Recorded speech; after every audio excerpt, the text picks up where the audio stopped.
တက်ဖြတ်ရေးစက်ရုပ်ရဲ့စကင်ဖတ်ခြင်းကိုတခါမှမခံခဲ့ရတဲ့တူရဲသောစစ်သားဟာနံပါတ်80ဖြစ်တယ်ဆိုတာတင်သတိထားမိလားဒါဟာသူစက်သိန်းထိအသက်ရှင်ကျန်ရစ်ခဲ့တဲ့တကယ်အကြောင်းရင်းပါပဲစက်ရုပ်ရဲ့ပထမဆုံးအချိန်စကင်ဖတ်ချိန်မှာနံပါတ်80ဟာအဲ့ဒီနေရာမှာရှိမနေခဲ့ပါဘူးဒါကြောင့်သူဟာစက်ရုပ်ရဲ့ပြစ်မှတ်စရင်းထဲမှာလုံးဝမပါဝင်ခဲ့တယ်လို့စကင်ဖတ်တဲ့အကွာဝေးလေးကိုလည်းမရောက်ခဲ့ပါဘူးနောက်ပိုင်းမှာသူဟာ6ကမ်းပါအောက်ရောက်နေချိန်မှာတော့နောက်ထပ်စကင်ဖတ်တာကိုထပ်မံရှောင်တိန်နိုင်ခဲ့ပြန်ပါတယ်အဓိကအချက်ကတော့ဒီတက်ဖြတ်ရေးစက်ရုပ်ဟာသူစကင်ဖတ်ပြီးပြစ်မှတ်အဖြစ်သတ်မှတ်ထားတဲ့သူတွေကိုပဲတိုက်ခိုက်တာဖြစ်ပါတယ်နံပါတ်80ဟာအစကတည်းကစက်ရုပ်ရဲ့ပြစ်မှတ်စရင်းထဲမှာမပါဝင်ခဲ့တဲ့အတွက်သူဟာတိုက်ခိုက်ခံရမယ့်စရင်းမှာလည်းမရှိခဲ့ပါဘူးအချိန်ထဲမှာပဲဒီစက်ရုပ်ဟာအားကောင်းတဲ့တန်လိုက်ဆက်ကွင်းကိုထုတ်လုပ်ပြီးလူသားတွေရဲ့ကိုယ်ပူချိန်ကိုအနည်းရောက်ရောင်ခြည်စနစ်နဲ့ထောက်လှမ်းတာဖြစ်ပါတယ်ဒါပေမဲ့နံပါတ်81ရဲ့ခြေထောက်မှာတော့အာဖဂန်နစ္စတန်စစ်ပွဲကရခဲ့တဲ့ဘုံစတိမှန်ထားတဲ့ဒဏ်ရာဟောင်းတစ်ခုရှိနေပါတယ်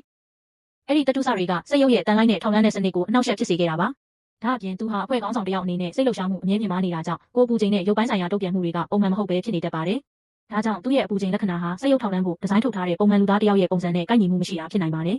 အရေးကြီးဆုံးအချက်ကတော့ဒီစက်ရုပ်ဟာလှုပ်ရှားနေတဲ့ပြစ်မှတ်တွေကိုသိရှိနိုင်စွမ်းအများမြင့်မားတာပါတခြားစစ်သားအများစုဟာစူညံတန်တွေလုံးမိတာကြောင့်စက်ရုပ်ရဲ့ပြစ်မှတ်အဖြစ်အမြန်ဆုံးအဖမ်းခံခဲ့ရတာဖြစ်ပါတယ်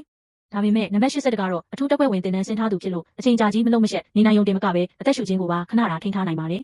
နံပါတ်9အနေနဲ့လည်းဒဏ်ရာပြင်းထန်တာကြောင့်မလှုပ်ရှားနိုင်တော့တဲ့အတွက်စက်ရုပ်ရဲ့စကင်ဖတ်တာကိုမခံရဖို့ခွင့်ရေးပိုများသွားခဲ့တာပါ